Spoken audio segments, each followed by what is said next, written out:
In the last 2 weeks, the 10-year Treasury yield made its biggest upward move in months, temporarily jumping to over 1.5% yield on Friday, the highest we've seen in nearly a year. This consequently caused mortgage rates to jump drastically, increasing 30-year fixed rates from half to 3/4 of a point in some cases. Does this mark the end of the insane housing boom, or is this simply a blip in the radar? Ladies and gents, Jed Bratt here with your end of February San Diego and Riverside counties real estate market update. Now, in the last few weeks, there have been some very important shifts that we're going to talk about in this video. To start, we're going to cover some of the standard market stats for the past month. Then we'll dive more into interest rates, forbearance numbers, unemployment claims, and more. And of course, if you aren't already a subscriber, please go ahead and click the like and subscribe buttons if you want to keep up to date on how to navigate the real estate market. All right, so let's go ahead and get started by checking out the latest data for the local real estate markets. All right, folks, so starting off, we're looking at San Diego and Riverside counties. We're looking at active listings to see what sort of inventory levels we've been carrying over the last month. And we can see here in San Diego County, we are 48% down year over year, and pretty much same with Riverside County, 48.9% down in inventory year over year. If we look at new listings, we're down only 15.5% in San Diego County year over year and 12.7% in Riverside County. Pending sales are up 10% in San Diego and down 5.9% in Riverside counties. Folks, this right here tells us, we can see that sales are not slowing down. Even though it looks like we hardly have any inventory, one of the metrics of active listings that can be a little bit misleading is this is the number of active listings sitting on the market at the end of a given month. So just because we have such a drastic drop here doesn't necessarily mean that we are actually lacking inventory per se, or sales that are happening, or sellers that are putting their properties up per se. It can be a little bit misleading because it's actually a formula of multiple different factors. We can see here via pending sales and then more importantly, sold listings, we are not at a shortage from our usual actual sales taking place. In fact, in San Diego County in January, we were up 10% year over year in closed transactions and 12.8% in Riverside County. So we are still actually closing transactions. In fact, in San Diego County in 2020, total of 2020, we were up over 4.5% year over year from the entire year of 2019 in closed sales. So what we are really seeing here more than anything, folks, that is driving this insanity in this market is simply excess buyer demand. We have never seen these levels of buyer demand come so drastically and suddenly. And of course, we have an inventory problem. That's without a doubt. But it's not like right now our actual sales volume is suffering because there's not enough sellers that are on the market. Instead, we're suffering because we do not have as many properties as to equal demand right now. And we are at a massive outweighing of buyers to sellers right now due to the increase in buyers, not due to the decrease in listings per se. Okay, so if we look at dollar volume, for example, we can see, of course, with the price increases and everything, we're up 22.7% in actual volume. This is 34.2% in Riverside County. And if we look at the median sales price, we were up 9.3% year over year in San Diego County and 19.7% in Riverside County. And folks, this can be a little bit misleading because obviously some areas are much more drastically experiencing this price appreciation than others. So some areas we're going to see a bit more modest price gains, and then others there are neighborhoods that I've seen 5, 6, 7% sometimes within the course of a couple months of appreciation. So it just kind of depends on where we're looking, but overall, San Diego and Riverside counties, this is what we're seeing going back over the last 12 months. Let's take a look at interest rates. We started off the video talking about how we've had a major spike in interest rates. Well, folks, look at this. We can see that we've been coming down, and we did hit a crazy low of, look at this, 2.65 on the 30-year fixed rate average across the United States. and then we started ticking up a little bit. And then all of a sudden, what happened? We are just starting to go up. And this is due mostly to this sell-off in the bond market. And we're going to talk much more about this later in the video, but for right now, let's just real quick take a peek at this chart. This is the 10-year Treasury yield rate. This goes up as bond prices go down. So as more bonds get brought onto the market because bond owners are selling their bonds, this actually drives the yield down. We'll talk about this more, but you can see here just in the last few weeks, oopsies, let's go back here, but in the last few weeks, this has really been driven up at a pretty rapid clip. We went from just over 1%, and we finally broke the critical level of 1.5% on Friday. We did settle down a little bit below that, but we did break past that.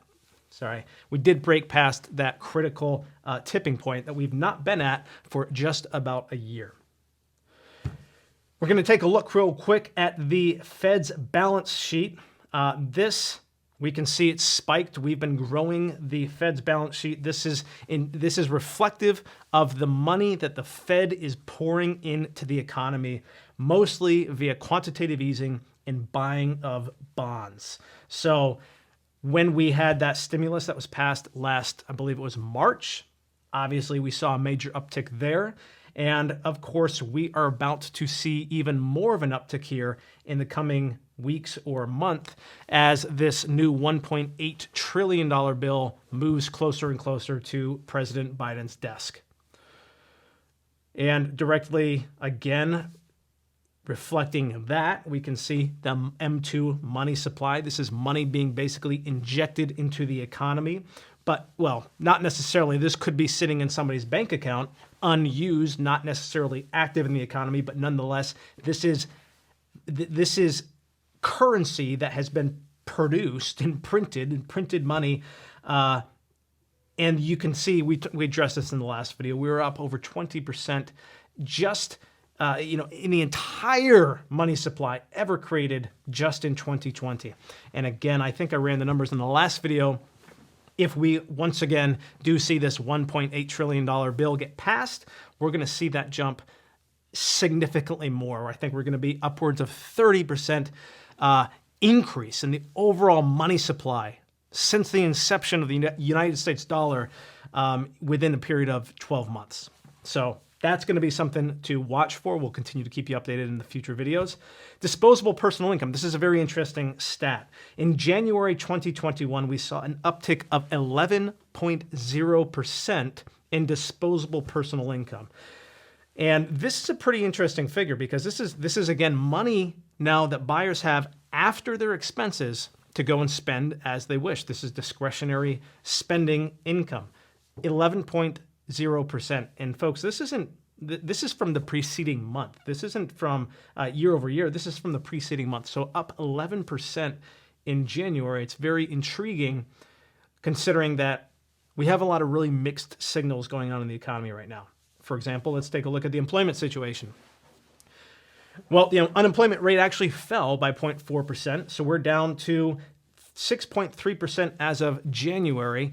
And so we're moving in the right direction. That's better than the last unemployment report we had. The last one remained unchanged from the month before. This one, we can see we are ticking down again. So we're going in the right direction.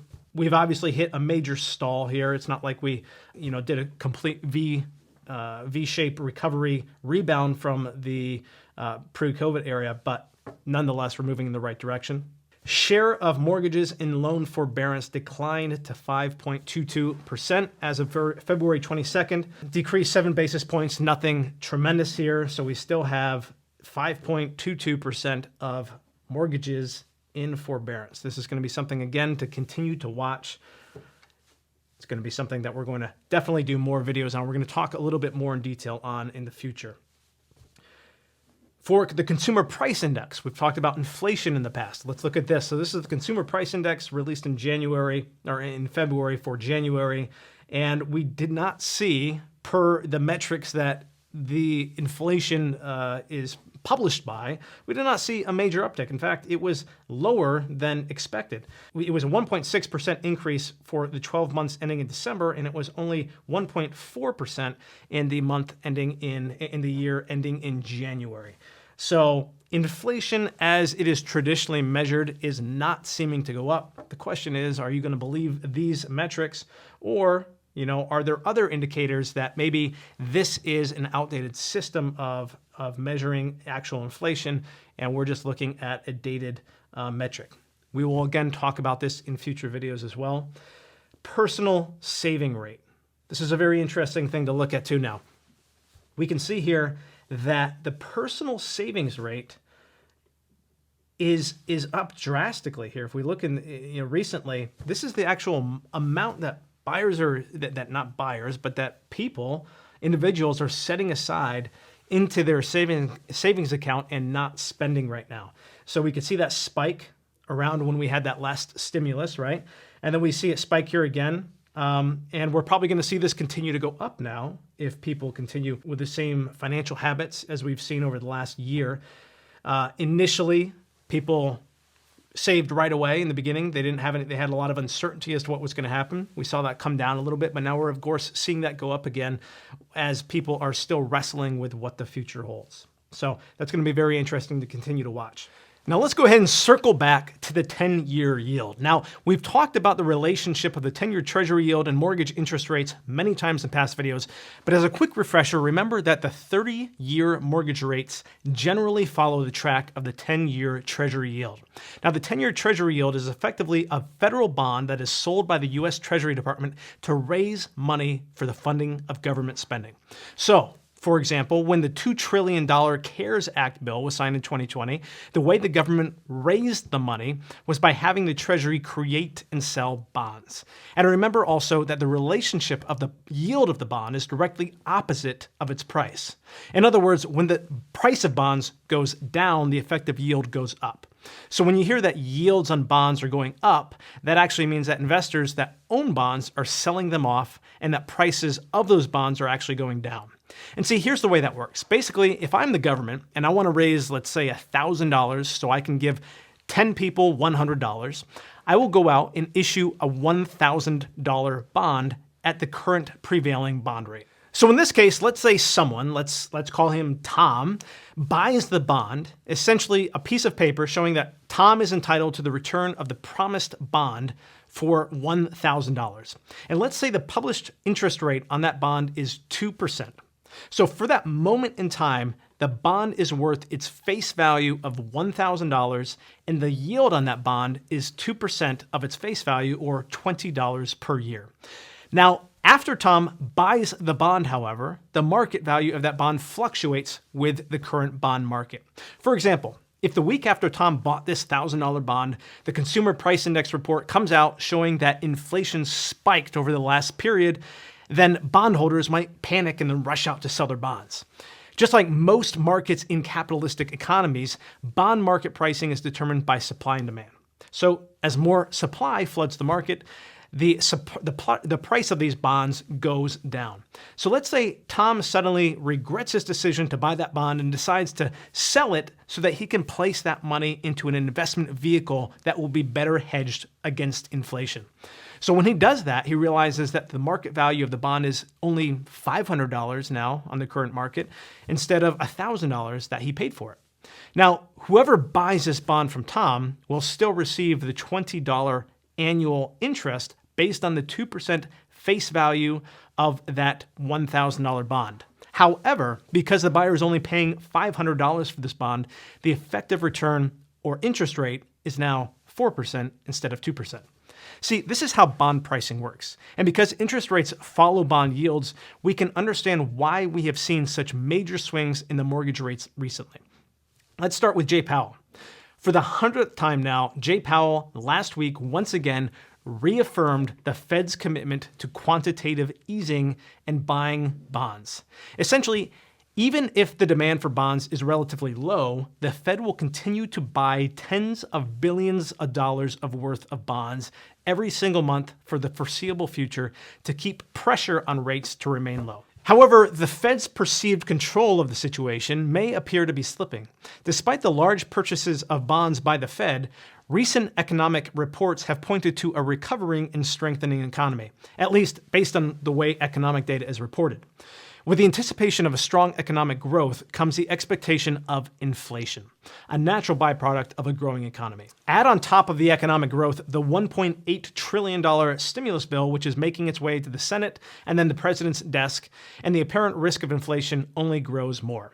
And remember, how does the government raise money for stimulus bills? By issuing bonds.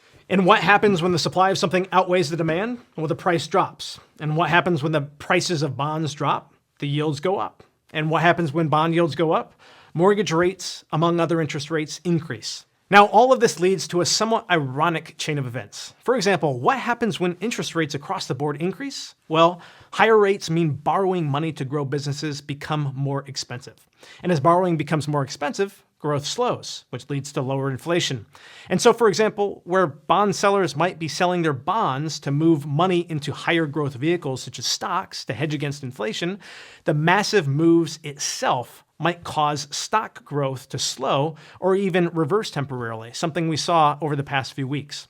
And as I mentioned before, this is all despite the Fed dumping billions of dollars into the bond market every single month. And so one might also worry that with an increase in rates, we might also see the end to all of this madness in real estate, the multiple offers and the strong month-over-month appreciation. And in general, I would tend to agree.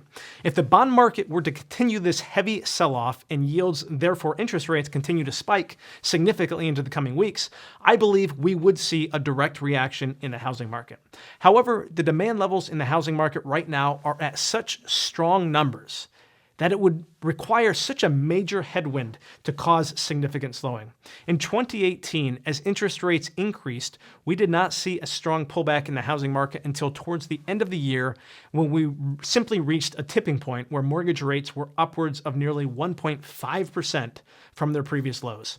And also understand that at that time, inventory levels were drastically higher, 5 times higher based on the way it's reported, compared with inventory levels today. And also recall that our inventory crisis was only magnified, not originated, from COVID. We have long been on a downward trajectory of inventory due to many factors, from building costs, bureaucracy, NIMBYism, and many other factors. In short, I expect the bond sell-off will cool off or at least take a break before interest rates get to the point of causing any significant slowing in the real estate market, at least in most markets. In the meantime, though, it is something we'll be keeping an eye on. As we've been saying for many months now, significant interest rate increases are just one of the factors that could cause a major disruption in the housing market. For now, folks, if you haven't already, do me a favor and hit that like button and share if you found any value in this market report. As always, thank you for watching, and I'll see you in the next video. Take care.